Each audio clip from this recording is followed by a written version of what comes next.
ዴቭና ኤፍሬም ተገናኝተዋል።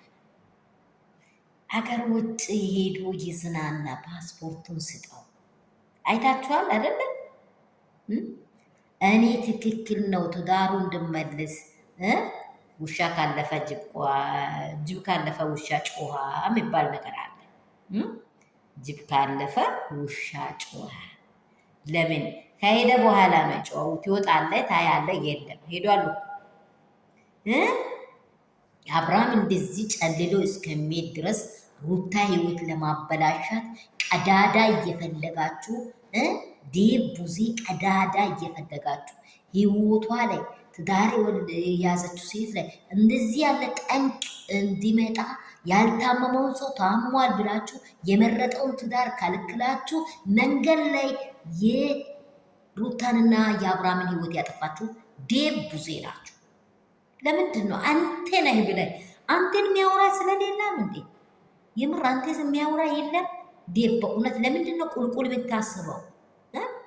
ቁልቁል ለምንድን ነው የምታስበው? ዱባ ነው እኮ መሬት እያየ የሚሄደው።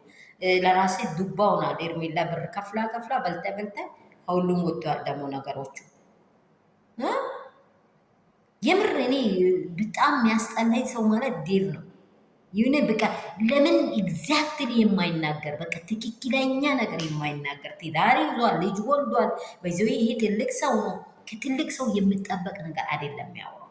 ለምንድን ነው የምር ለምንድን ነው እንደዚህ ያለ ቅሌት? ጥሩ አይደለም ዴቭ።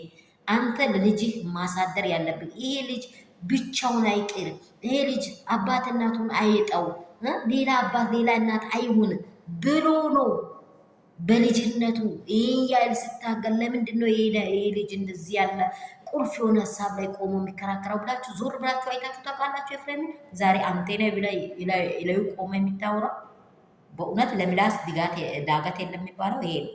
ለምላስ ዳገት የለም የሚባለው ይሄ ነው።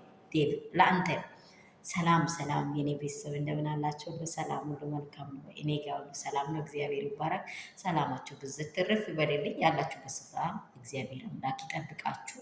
ሙስሊም ሴቶች፣ ኦርቶዶክስ ሴቶች፣ በተለያየ ሃይማኖት ውስጥ ያላችሁ በዚህ ሚዲያ ላይ የምትገኙ በዓለም ላይ ያላችሁ እግዚአብሔር ይጠብቃችሁ። ባላችሁበት ስፍራ ከክፉ ነገር እግዚአብሔር ይጠብቃል። አንዳንድ ሰዎች የሚናገሩት ነገር በጣም ነው የሚያስጠላው። በጣም ነው እውነት እጅ የሚለው በእውነት ይሄ ዴቭ ነገር እጅ ነው የሚለው በእውነት ነው የምላችሁ። ላይክ፣ ሼር፣ ሰብስክራይብ እንዳይረሳ። አራት ቪዲዮ እየታየ አይደለም፣ በትህትና ነው የሚጠይቃችሁ። ላይክ እና ሼር ሰብስክራይብ አድርጉ። ከተመቻችሁ ለብዙ ሰዎች ደግሞ ሼር አድርጉ፣ ሰብስክራይብ አድርጉ እላችኋለሁ። ወዳችኋለሁ። ሰላም ይብዛል።